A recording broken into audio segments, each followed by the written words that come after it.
नमस्कार दोस्तों, स्वागत है आप सभी का अपने परिवार द नॉलेज प्लाजा में। उम्मीद करता हूँ आप लोग स्वस्थ होंगे और अपनी तैयारी अच्छे से कर रहे होंगे। तो सभी लोग आ जाइए क्लास में। क्लास का टाइम हो चुका है। आज की क्लास में आपके एग्रीकल्चर के क्वेश्चंस कराए जाएंगे। तो सभी लोग क्लास में आ जाइए और क्लास को एक बार शेयर कर दीजिए, जिससे जो साथी छूट गए हैं वो भी क्लास में आ जाएँ। और जो लोग चैनल पर पहली बार आए हुए हैं वो लोग चैनल को सब्सक्राइब करेंगे, बेल आइकन प्रेस करेंगे, ताकि आने वाले वीडियो की नोटिफिकेशन आपके पास समय से पहुँच सकें।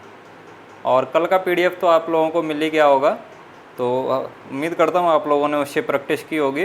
तो ऐसे ही जैसे आपको पीडीएफ मिलता है वैसे ही आप लोग इससे प्रैक्टिस किया करिए, और आंसर शीट मिल जाता है, उससे आप लोग उन क्वेश्चन को आप लोग मिला लीजिए, प्रैक्टिस किया करिए। वहीं पे आप लोग कहीं पे भरा करिए उसको। तो जो आंसर शीट मिलता है उससे आप लोग उसको जो क्वेश्चन आप करते हैं उनको मिला लीजिए। इसीलिए हम उस पर टिक करके नहीं देते हैं, जिससे आप लोग प्रैक्टिस कर सकें। तो आज की क्लास में आपके एग्रीकल्चर के क्वेश्चंस कराए जाएंगे। तो सभी लोग आ जाइए जल्दी से, और चलिए शुरू करते हैं आज की क्लास। सभी लोग आंसर करेंगे। इसका पहला क्वेश्चन है आपका, भेड़ में बच्चा देने की क्रिया को क्या कहते हैं? भेड़ में बच्चा देने की क्रिया को क्या कहते हैं? काल्विंग, किडिंग, वेल्पिंग या लैम्बिंग? तो सबसे पहले तो आप लोग आंसर करिए कि भेड़ के बच्चे को क्या बोलते हैं। भेड़ के बच्चे को क्या बोलते हैं?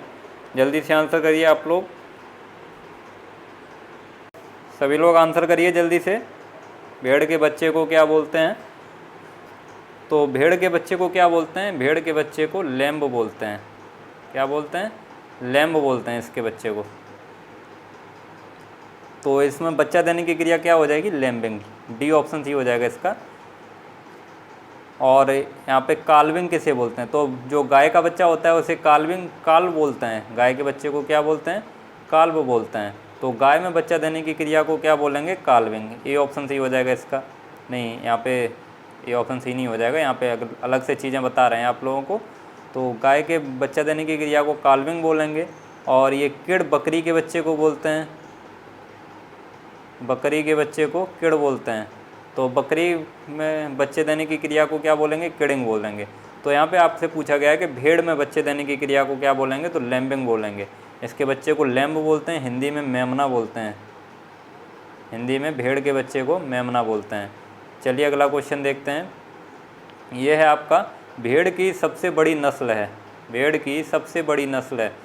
तो सबसे बड़ी नस्ल कौन सी है? सभी लोग आंसर करिए जल्दी से। भेड़ की सबसे बड़ी नस्ल कौन सी है? तो यहाँ पे जो भेड़ की सबसे बड़ी नस्ल है वो है नीलोर।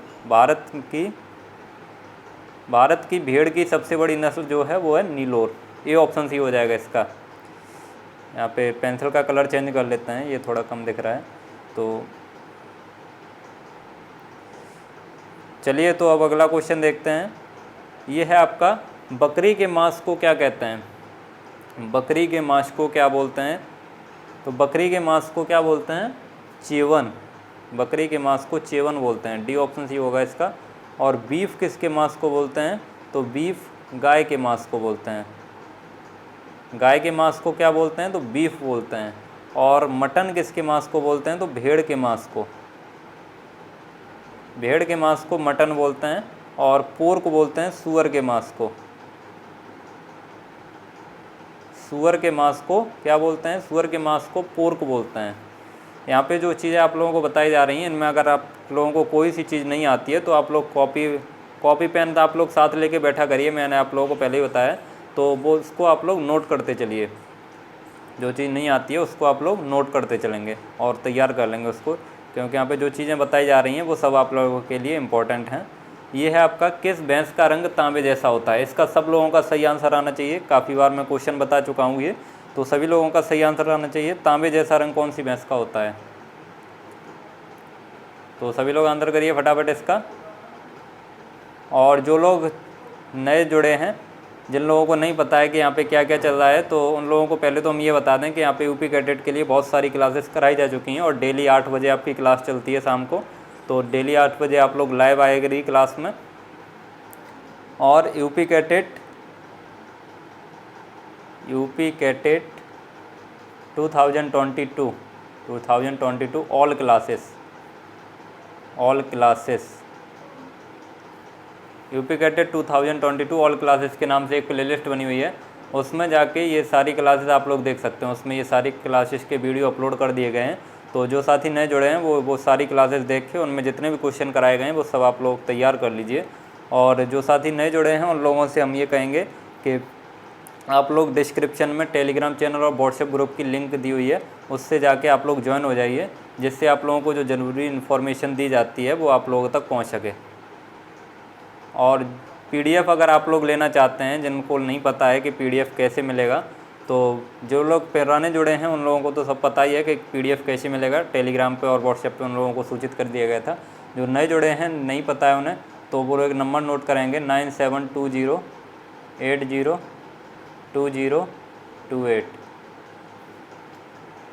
9720802028। ये टेलीग्राम नंबर है, इस पर आप लोग मैसेज करेंगे UP CATET PDF 2022, UP CATET PDF 2022 आप लोग केवल मैसेज करेंगे, कॉल नहीं करनी है किसी को, केवल मैसेज करनी है। और अगर PDF से लेकर अगर कोई दिक्कत है तो आप लोग इस पर मैसेज करेंगे। अगर PDF चाहिए आप लोगों को यूपी कैटेट PDF 2022, तो उस पर आप लोगों को रिप्लाई मिल जाएगा कैसे आप लोगों को PDF मिलेगा। और अगर वीडियो से रिलेटेड कोई दिक्कत होती है तो आप लोग नीचे कमेंट सेक्शन में बता दीजिए, वहाँ से आप लोगों को उसका रिप्लाई मिल जाएगा। चलिए, तो ये आप लोगों का आंसर आ चुका है। किस भैंस का रंग तांबे जैसा होता है? तो जो बदावरी भैंस होती है, बी ऑप्शन से राइट हो जाएगा इसका। बदावरी भैंस जो होती है उसका रंग कैसा होता है? तो तांबे जैसा होता है। और आप लोगों से क्वेश्चन पूछा जाता है कि सबसे ज़्यादा फैट कौन सी भैंस के दूध में पाया जाता है? सबसे ज़्यादा फैट कौन सी भैंस के दूध में पाया जाता है? तो सबसे ज़्यादा जो फैट होता है, सबसे ज़्यादा फैट जो होता है वो इसी भैंस में पाया जाता है, बदावरी भैंस में। कितना? 13% फैट पाया जाता है बदावरी भैंस में। और ऐसा मैंने एक क्वेश्चन पीछे बताया था कि सबसे ज़्यादा फैट किस में पाया जाता है, तो उसमें गाय, भैंस, भेड़, बकरी ये ऑप्शन दिए थे। तो उसका कौन सा सही होगा? उसका भेड़ सही होगा, क्योंकि जो इसमें अगर एवरेज देखा जाए सब नस्ल का, भैंस का एवरेज देखा जाए तो भैंस में भेड़ से कम फैट पाया जाता है। सबसे ज़्यादा फैट किस में पाया जाता है? भेड़ में पाया जाता है। तो तब एक बच्चा कमेंट कर रहा था, मुझे तब ध्यान नहीं रहा था तब बताने का, तो आज बता दे रहे हैं। तब एक बच्चा कमेंट कर रहा था कि बदावरी भैंस में सबसे ज़्यादा फैट पाया जाता है। तो बदावरी, अगर ये ऑप्शन पूछता है कि कौन सी भैंस में सबसे ज़्यादा फैट पाया जाता है, तो आप लोग बदावरी लगाएंगे। और ऐसे देता है कि किस में सबसे ज़्यादा फैट पाया जाता है, भेड़, बकरी, गाय, भैंस, तो आप लोग भेड़ ऑप्शन टिक करेंगे। इसमें आप लोग कंफ्यूज नहीं होंगे। इसका राइट आंसर ऐसे अगर आएगा तो उसमें भेड़ सही होगा। और यहाँ पे ये मुर्रा जो है, मुर्रा भैंस का रंग कैसा होता है? तो मुर्रा भैंस का रंग जेड ब्लैक होता है, जेड ब्लैक, यानी इसका रंग गाढ़ा होता है। चलिए अब अगला क्वेश्चन देखते हैं। ये सब जाफराबादी, सूरती, ये सब भैंस की नस्ल हैं। ये है आपका, सबसे ज़्यादा गाय किस राज्य में पाई जाती हैं? सबसे ज़्यादा गाय किस राज्य में पाई जाती हैं? तो सबसे ज़्यादा जो गाय हैं वो मध्य प्रदेश में पाई जाती हैं। डी ऑप्शन सी हो जाएगा इसका। नेक्स्ट क्वेश्चन देखिए, ये है आपका, निम्न में कौन सी भारवाही नस्ल है? भारवाही नस्ल कौन सी है? गाय की 3 नस्लें होती हैं, एक दुधारू नस्ल होती है, एक द्विकाजी नस्ल होती है, एक भारवाही नस्ल होती है। अब ये नस्लें होती कैसी हैं? दुधारू नस्ल जो होती है वो केवल दूध उत्पादन के लिए यूज की जाती है। दुधारू नस्ल जो होती है वो दूध उत्पादन के लिए रखी जाती है या पाली जाती है। और जो द्विकाजी नस्ल होती हैं, द्विकाजी नस्ल मतलब 2 उद्देश्य के लिए, उससे 2 उद्देश्य पूरे किए जाते हैं, 2 उद्देश्य पूरे किए जाते हैं द्विकाजी नस्ल से। यहाँ पे आप लोगों को ये बात आ गई है तो आप लोगों को बता देते हैं, आप लोग समझ लीजिए इसको। जो द्विकाजी नस्ल होती है उससे 2 उद्देश्य पूरे किए जाते हैं। पहला कौन सा होता है? पहला मिल्क प्रोडक्शन या दुग्ध उत्पादन। और दूसरा कौन सा होता है? दूसरा होता है उनसे भार उठाने के लिए। उनके जो बछड़े होते हैं उन्हें कृषि के कार्य में यूज किया जाता है, भार उठाने में या कृषि के कार्य करने में, कृषि के कार्य करने के लिए यूज किया जाता है। तो द्विकाजी नस्ल होती हैं वो दुग्ध उत्पादन भी करती हैं, तो उनका दुग्ध उत्पादन होता है वो थोड़ा कम होता है, और भार उठाने और कृषि कार्य के लिए भी सही होती हैं ये। और जो आपकी भारवाही नस्ल होती है, आपकी ये तीसरी जो होती है भारवाही नस्ल, भारवाही नस्ल क्या करती है? तो भारवाही नस्ल का दुग्ध उत्पादन तो ना के बराबर होता है, दुग्ध उत्पादन इनका बहुत कम होता है, मिल्क प्रोडक्शन बहुत कम होता है। और ये ज़्यादातर मुख्यतः किसके लिए यूज की जाती हैं? तो कृषि कार्य के लिए। जो भारवाही नस्ल हैं इसके बछड़े जो हैं वो कृषि कार्य के लिए यूज किए जाते हैं। इनका दुग्ध उत्पादन तो बहुत कम होता है, कृषि कार्य के लिए ज़्यादातर यूज किए जाते हैं। तो इसमें भारवाही गाय की नस्ल पूछी है, तो भारवाही गाय की नस्ल कौन सी है यहाँ पे? इसका डी ऑप्शन सही हो जाएगा, डी ऑप्शन इसका सही हो जाएगा। नागौरी जो है वो भारवाही गाय की नस्ल है। सिंधी और देवनी ये आपकी दुधारू नस्ल हैं। सिंधी और देवनी जो हैं वो आपकी दुधारू नस्ल हैं, दुधारू नस्ल। और हरियाणा जो है वो आपकी द्वेकाजी नस्ल है। हरियाणा जो है वो आपकी द्वेकाजी नस्ल है। चलिए अगला क्वेश्चन देखते हैं। और हाँ, कल एक कोई बच्ची कमेंट कर रही थी, कल नहीं आज ही कोई बच्ची कमेंट कर रही थी, वो कमेंट कर रही थी कि सर टॉपर अमन सर तो आप ही हैं। तो आप लोगों को बता दें कि टॉपर अमन सर हम नहीं हैं। टॉपर अमन सर आपकी मुलाकात उनसे जून में होगी, क्योंकि अभी उनके पास टाइम नहीं है, तो वो बिजी चल रहे हैं। हमारा नाम क्या है तो आप लोग देख लीजिए, हमारा नाम अभिषेक सर है, अभिषेक सर। टॉपर अमन सर नहीं है, हम हैं अभिषेक सर। कुछ लोग तो नाम जानते होंगे हमारा, लेकिन कुछ लोग जो नए जुड़े हैं वो लोग नाम नहीं जानते होंगे, तो अब उनको भी पता चल गया होगा।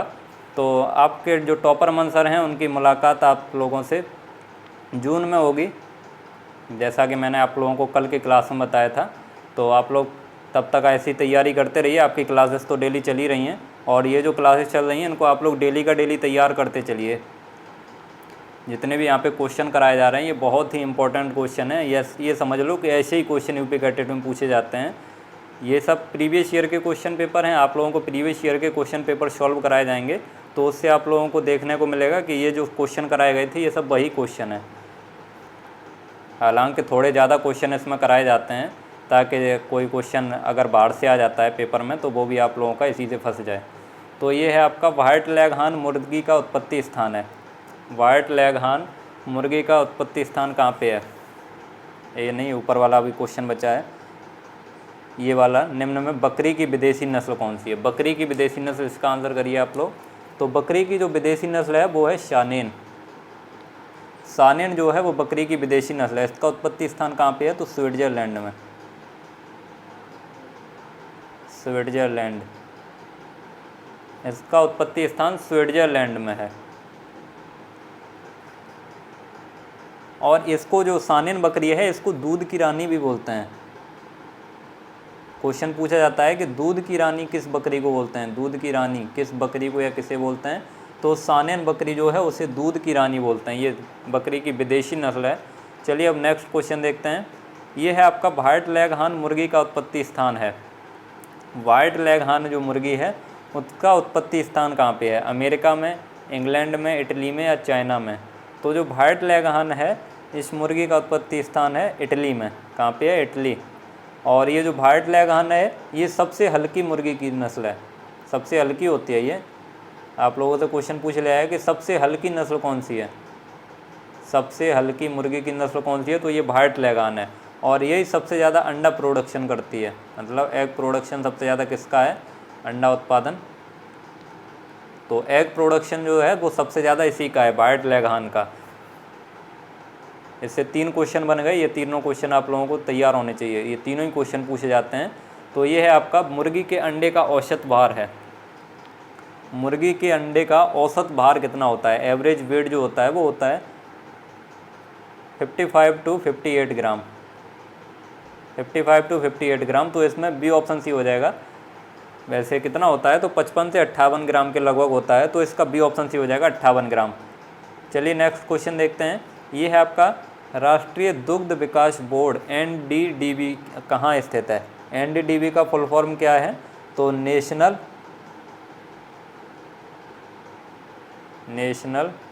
Dairy development board.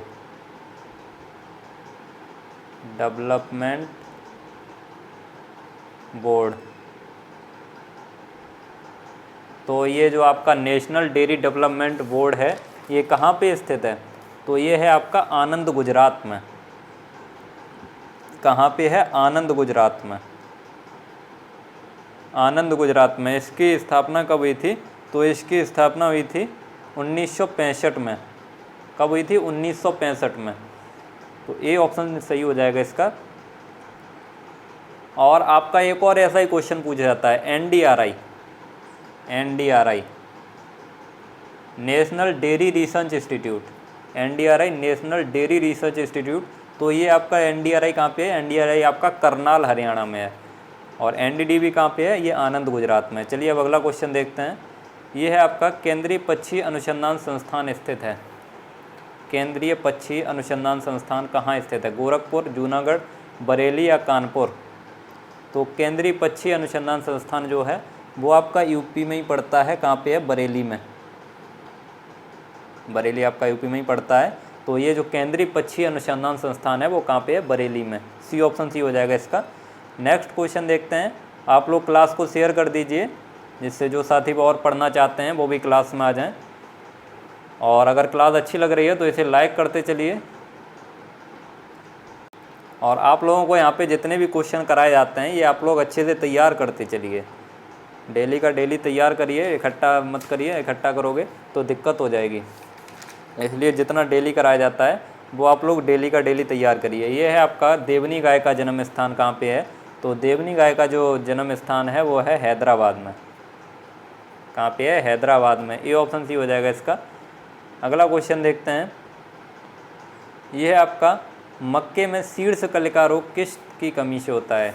मक्के में जो शीर्ष कलिका रोग है वो किस तत्व की कमी से होता है। तो शीर्ष कलिका रोग किसकी कमी से होता है, जिंक की कमी से। सी ऑप्शन सी हो जाएगा इसका। नेक्स्ट क्वेश्चन देखिए यहाँ पे। ये है आपका नोवेल गन्ना किससे संबंधित है। नोवेल गन्ना किससे संबंधित है, इसको नोवेल कैन के नाम से जानते हैं। नोवेल कैन, नोवेल गन्ना या नोवेल कैन किससे संबंधित है। तो यहाँ पे किसे कहते हैं, तो शैक्यरम ऑफिसिनेरम को कहते हैं। शैक्यरम ऑफिसिनेरम को नोवेल कैन या नोवेल गन्ना के नाम से जानते हैं। और इससे संबंधित कौन है, तो इससे संबंधित व्यक्ति हैं एक। आप लोगों से पूछ लिया जाता है कि नोवेल कैन से संबंधित कौन है, नोवेल कैन से संबंधित कौन है। तो आप लोग नोट कर लीजिए नोवेल कैन से संबंधित कौन है। तो ये है आपके डॉक्टर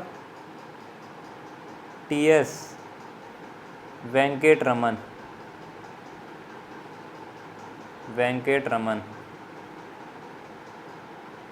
डॉक्टर TS वेंकटरमन जो हैं ये नोवेल कैन से संबंधित हैं। नेक्स्ट क्वेश्चन है आपका SSP में सल्फर परसेंट होता है। ये आपका यूपी कैटेट 2011 के एग्ज़ाम में पूछा गया था। SSP में सल्फर परसेंट कितना होता है। 2011 का पेपर आप लोगों को सॉल्व कराया गया था, तो उसमें ये क्वेश्चन देखने को मिला होगा आप लोगों को। ये 2011 के एग्ज़ाम में पूछा गया था। तो ये SSP को पूरा नाम क्या होता है, सिंगल सुपर फॉस्फेट। SSP का पूरा नाम होता है सिंगल सुपर फॉस्फेट। इसमें सल्फर परसेंटेज कितना होता है, तो 12.5% इसमें सल्फर होता है। 12.5% सल्फर होता है। बी ऑप्शन सी हो जाएगा इसका। और ये SSP जो है वो फॉस्फेटिक उर्वरक है। कैसा उर्वरक है, फॉस्फेटिक। ये जो है वो फॉस्फेटिक उर्वरक है। चलिए अगला क्वेश्चन देखते हैं। ये है आपका अधिकतम पोषक दाल की फसल है। अधिकतम पोषक दाल की फसल है। तो इसमें सबसे ज़्यादा पोषक तत्व किसमें पाया जाता है, तो जो मसूर की दाल होती है उसमें सबसे ज़्यादा पोषक तत्व पाया जाता है। इसमें आप लोग प्रोटीन पूछा जाता है तो प्रोटीन नोट कर लीजिए। मसूर की दाल में जो प्रोटीन होता है वो 25.8% होता है। 25.8%। अरहर की दाल में 22% प्रोटीन होता है। अरहर की दाल में 22% प्रोटीन होता है। चलिए अब अगला क्वेश्चन देखते हैं। ये है उत्तर भारत गन्ने की बुवाई की उत्तम विधि है। उत्तर भारत में यानी कि नॉर्थ इंडिया में गन्ने की बुवाई की उत्तम विधि कौन सी है। तो उत्तर भारत में गन्ना जो होता है वो कूड़ के द्वारा भी बोया जाता है और फ्लैट मेथड भी, इसमें दोनों यूज किए जाते हैं। तो इसका सी ऑप्शन सी हो जाएगा। कूड़ में जो गन्ने की बुवाई करते हैं वो कितनी गहराई पे करते हैं, 10 से 15 सेंटीमीटर। 10 से 15 सेंटीमीटर गहराई पर ये बुवाई करते हैं। आप लोगों को यहाँ पे जो चीज़ बताई जा रही है वो आप लोग नोट करते चलिए कहीं पे, क्योंकि ऐसे अगर आप लोग नोट नहीं करेंगे तो इसको भूल जाएंगे। ये आप लोगों को PDF में तो मिलेगा नहीं, ये अलग से आप लोगों को बताया जाता है। तो इस पर आप लोग कॉपी पे नोट करते चलिए इसको। यहाँ पे जो कूड़ में जो गहराई रखते हैं वो रखते हैं 10 से 15 सेंटीमीटर। और जो फ्लैट मेथड या समतल विधि बोलते हैं इसको, इसमें जो गहराई रखते हैं वो रखते हैं 8 से 10 सेंटीमीटर। 8 से 10 सेंटीमीटर नॉर्थ इंडिया में बता रहे हैं ये। कूड़ में जो गहराई रखते हैं वो 10 से 15 सेंटीमीटर और फ्लैट मेथड में जो गहराई रखते हैं वो 8 से 10 सेंटीमीटर रखते हैं। और अगर बात की जाए साउथ इंडिया या दक्षिण भारत की, तो इसमें जो गन्ने की बुआई करते हैं वो 15 से 20 सेंटीमीटर की गहराई पर करते हैं। साउथ इंडिया में गन्ने की बुआई 15 से 20 सेंटीमीटर की गहराई पर करते हैं। चलिए अब अगला क्वेश्चन देखते हैं। ये है पकने के समय गन्ने में कौन सा पोषक तत्व नहीं डालना चाहिए।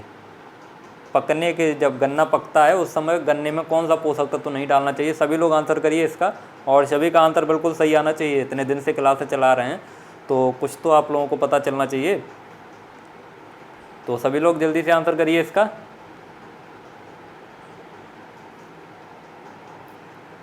तो गन्ना जब पकता है उस समय आपको नाइट्रोजन नहीं डालना चाहिए। नाइट्रोजन जो है वो नहीं डालना चाहिए। क्यों नहीं डालना चाहिए ये सवाल बनता है। तो अगर नाइट्रोजन डालते हैं तो नाइट्रोजन डालने पर जो सुक्रोज होता है उसकी मात्रा पर बुरा प्रभाव पड़ता है।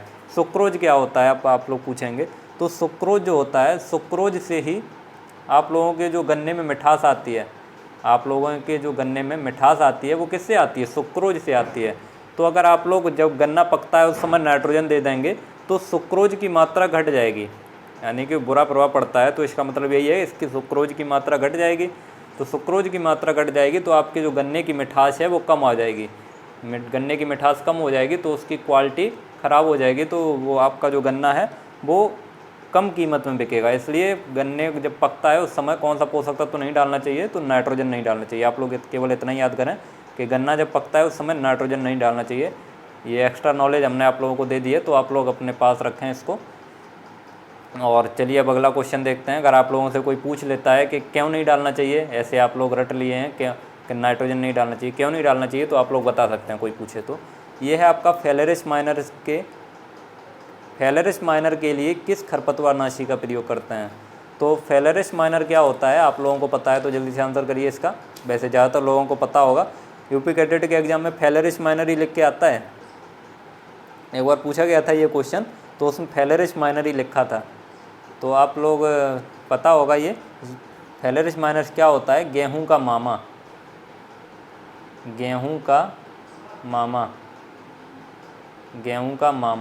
गेहूं के मामा का साइंटिफिक नेम है फेलेरिस माइनर। गेहूं के मामा को और किस नाम से जानते हैं, तो इसे नकलची खरपतवार भी कहते हैं। नकलची खरपतवार, गुल्ली डंडा और भी एक आध नाम होंगे। तो गेहूं का मामा, नकलची खरपतवार, गुल्ली डंडा, ये सब नाम इसके हैं। तो इसका साइंटिफिक नाम होता है फेलेरिस माइनर। अब इसमें पूछा गया है कि इसके नियंत्रण के लिए क्या यूज करते हैं। तो इसके नियंत्रण के लिए अभी जो फ़िलहाल में यूज कर रहे हैं वो सल्फोसल्फ्यूरान यूज कर रहे हैं।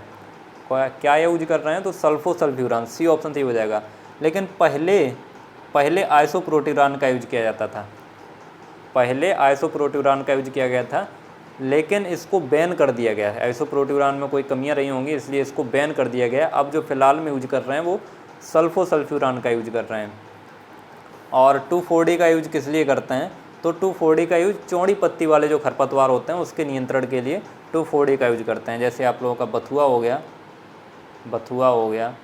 सरसों हो गया, ये आपके गेहूं के खेत में अगर रोग आया है तो इसके नियंत्रण के लिए क्या यूज करेंगे, इसके नियंत्रण के लिए 2,4-D यूज करेंगे। और यहाँ पे डी ऑप्शन में एट्राजीन दिया है, तो एट्राजीन का यूज आप लोग किस में करते हैं, तो गन्ने की क्रॉप में किसका यूज करते हैं, तो एट्राजीन का यूज करते हैं खरपतवारनाशी के लिए। चलिए अब अगला क्वेश्चन देखते हैं। यह है चने की पत्ती में मुख्यतः पाया जाने वाला अम्ल है। चने की पत्ती में मुख्यतः कौन सा अम्ल पाया जाता है, ऑक्जेलिक अम्ल, मैलिक अम्ल, टार्टरिक अम्ल या लैक्टिक अम्ल। तो चने की पत्ती में मुख्यतः कौन सा अम्ल पाया जाता है, चने की पत्ती में, आप लोग जल्दी से आंसर करिए इसका। तो चने की पत्ती में आपका मैलिक एसिड पाया जाता है। इसी के कारण चने की जो पत्ती होती है वो खट्टी होती है। चने की पत्ती आप लोगों ने खाई होगी, जो गांव से होंगे उन लोगों ने खाई होगी, तो उसका स्वाद कैसा होता है, उसका स्वाद खट्टा होता है। बी ऑप्शन सी हो जाएगा इसका। नेक्स्ट क्वेश्चन देखिए, ये है आपका सोयाबीन में जैविक उर्वरक प्रयोग करते हैं। सोयाबीन में कौन सा जैव उर्वरक प्रयोग करते हैं, राइजोबियम लेग्यूमिनेशोरम, राइजोबियम मिलाइलोटस, राइजोबियम ट्राइफोलियम। तो सोयाबीन में जो यूज करते हैं, ये जो आपका जो लेग्यूमिनेशोरम, ये आपकी दालों में यूज करते हैं। जो दाल वाली फसलें हैं, दालों में कौन सा यूज करते हैं, तो राइजोबियम लेग्यूमिनेशोरम। और ट्राइफोलियम आपका किस में यूज करते हैं, तो ये बरसीम में यूज करते हैं, बरसीम में यूज करते हैं। और आप लोगों का जो सोयाबीन में यूज करते हैं वो कौन सा यूज करते हैं, राइजोबियम, राइजोबियम जपोनिकम, जपोनिकम। सोयाबीन में आपका राइजोबियम जपोनिकम यूज करते हैं। तो इसमें ये ऑप्शन कोई है नहीं, तो इसका डी ऑप्शन सी हो जाएगा। आप लोग कहीं पे नोट कर लीजिए कि सोयाबीन में कौन सा जैव उर्वरक प्रयोग करते हैं, तो राइजोबियम जपोनिकम। चलिए अब अगला क्वेश्चन देखते हैं। ये है आपका धान की फसल के लिए उपयुक्त उर्वरक है। धान की फसल के लिए उपयुक्त उर्वरक कौन सा होता है, तो यूरिया। धान की फसल के लिए उपयुक्त उर्वरक होता है यूरिया, ये ऑप्शन सी हो जाएगा। नेक्स्ट क्वेश्चन देखिए, ये है आपका अरहर की एक्स्ट्रा अर्ली वैरायटी है। अर्ली वैरायटी नहीं पूछा है यहाँ पे, एक्स्ट्रा अर्ली वैरायटी पूछा है। तो आप सभी लोगों का सोच समझ के आंसर करिए इसका, और जल्दी से आंसर करिए। और क्लास को शेयर कर दीजिए आप लोग, क्लास में संख्या बहुत कम दिख रही है, आप लोग शेयर नहीं करते हो क्लास को, ज़्यादा से ज़्यादा लोगों तक बताया करिए, जिससे ज़्यादा से ज़्यादा लोगों को पता चले कि यहाँ पे यूपी कैडेट की क्लासेस चल रही हैं, तो वो लोग भी आके यहाँ से अपनी तैयारी को बेहतर बना सकते हैं और अच्छी यूनिवर्सिटी में सिलेक्शन ले सकते हैं। और यहाँ पे जो क्लासेस आप लोगों को कराई जा रही हैं, जितना कराया जाता है वो डेली का डेली तैयार करते चलिए। जितने क्वेश्चन कराए जाते हैं इसमें से ऐसा एक भी क्वेश्चन ना होना चाहिए जो आप लोगों को ना आता हो, इसलिए जितने क्वेश्चन कराए जाते हैं वो सब आप लोग तैयार कर लीजिए। तो अरहर की एक्स्ट्रा अर्ली वैरायटी पूछा है यहाँ पे। एक्स्ट्रा अर्ली वैरायटी जो होती है वो प्रभात होती है। प्रभात ये 110 से 115 दिन में, 110 से 115 दिन में मैच्योर हो जाती है, यानी पककर तैयार हो जाती है। और अर्ली वैरायटी अगर पूछे तो अर्ली वैरायटी आपकी ये हो जाएगी उपास 120। अर्ली वैरायटी यहाँ पे एक्स्ट्रा अर्ली पूछा है, तो अर्ली वैरायटी तो आपकी उपास 120 होती है, और एक्स्ट्रा अर्ली वैरायटी जो है वो है आपकी प्रभात। चलिए नेक्स्ट क्वेश्चन देखते हैं। सोयाबीन में तेल और प्रोटीन परसेंटेज कितना होता है। सोयाबीन में तेल और प्रोटीन, तो सोयाबीन में जो तेल होता है वो 20 से 22% होता है, 20 से 22% इसमें तेल होता है। और जो प्रोटीन होता है वो 40 से 42% होता है, 40 से 42। तो 20 और 40, बी ऑप्शन सी हो जाएगा इसका, 20 और 40%, बी ऑप्शन सी हो जाएगा इसका। चलिए नेक्स्ट क्वेश्चन देखते हैं। यह है आपका गेहूं का टेस्ट वेट कितना है। गेहूं का टेस्ट वेट कितना होता है, तो गेहूं का टेस्ट वेट जो होता है वो होता है 40 ग्राम। टेस्ट वेट कितना होता है, 40 ग्राम होता है। और ये 25 ग्राम किसका होता है, तो राइस का, जो सामान्य धान होता है उसका 25 ग्राम होता है। और लेकिन जो बासमती धान होता है, बासमती धान, बासमती धान का टेस्ट वेट कितना होता है, तो बासमती धान का टेस्ट वेट 21 ग्राम होता है। सामान्य धान जो होता है उसका 25 ग्राम होता है, और गेहूं का आपका 40 ग्राम होता है। चलिए नेक्स्ट क्वेश्चन देखते हैं। टेस्ट वेट क्या होता है, तो 1000 दानों का वेट, किसी भी जैसे गेहूं है तो गेहूं के 1000 दानों का वेट कितना होगा, तो ये 40 ग्राम होगा। चलिए अब नेक्स्ट क्वेश्चन देखते हैं। ये है 2,4-D खरपतवारनाशी का प्रयोग होता है। 2,4-D खरपतवारनाशी का प्रयोग कैसे होता है, post emergence, pre emergence, day after transplanting, या नन ऑफ दीज। तो ज़्यादातर लोगों को इसका आंसर पता होगा, सभी लोग आंसर कर दीजिए इसका। तो 2,4-D खरपतवारनाशी का प्रयोग पोस्ट इमरजेंस होता है। ये कैसा खरपतवारनाशी है, तो पोस्ट इमरजेंस खरपतवारनाशी है। यानी इसका यूज कब करते हैं, जब फसल भी उगाए और खरपतवार भी उगाएं। फसल और खरपतवार दोनों के बीज उगने के बाद यूज करते हैं इसको, 2,4-D को, पोस्ट इमरजेंस है। तो चलिए अब अगला क्वेश्चन देखते हैं। आप सभी लोग एक बार कमेंट कर दीजिए, आप लोगों को क्लास में कोई दिक्कत तो नहीं हो रही है, कैसी क्लास लग रही है आप लोगों को, और कोई दिक्कत तो नहीं हो रही है आप लोगों को, सभी लोग कमेंट कर दीजिए एक बार। यह है आपका धान की खैरा बीमारी होती है। धान की खैरा बीमारी होती है जिंक की कमी से। किसकी कमी से होती है, जिंक की कमी से। वेरी इंपॉर्टेंट क्वेश्चन है, ये काफ़ी बार पूछा गया यूपी कैडेट के एग्जाम में, और बीएचयू में भी पूछा जाता है ये क्वेश्चन।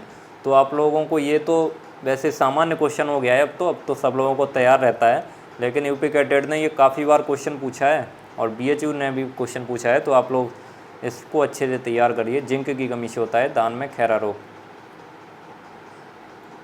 और खैरा रोग के नियंत्रण के लिए किसका प्रयोग करते हैं, ये पूछ ले, तो जिंक सल्फेट का यूज करते हैं। जिंक सल्फेट का यूज करते हैं खैरा रोग के नियंत्रण के लिए। चलिए नेक्स्ट क्वेश्चन देखते हैं। यह है आपका सबसे अधिक नाइट्रोजन किस उर्वरक में पाया जाता है। तो सबसे अधिक नाइट्रोजन जो है वो आपका एनहाइड्रस अमोनियम पाया जाता है। सबसे अधिक नाइट्रोजन एनहाइड्रस अमोनियम पाया जाता है। कितना पाया जाता है? 82%, यानी कि बहुत ज़्यादा पाया जाता है। एनहाइड्रस अमोनियम नाइट्रोजन कितना पाया जाता है? तो 82% पाया जाता है। अमोनियम सल्फेट में कितना पाया जाता है? तो 20.5%।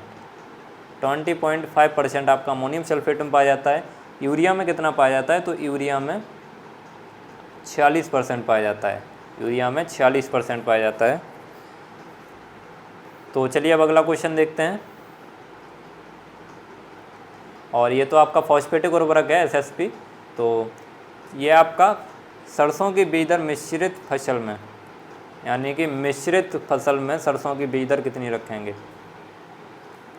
तो मिश्रित फसल में किसके साथ इसका मिश्रण होते हैं? तो मस्टर्ड प्लस बरसीम। मस्टर्ड प्लस बरसीम के साथ बोते हैं। तो इसमें मस्टर्ड की सीड रेट कितनी रखते हैं? तो 2 किलोग्राम।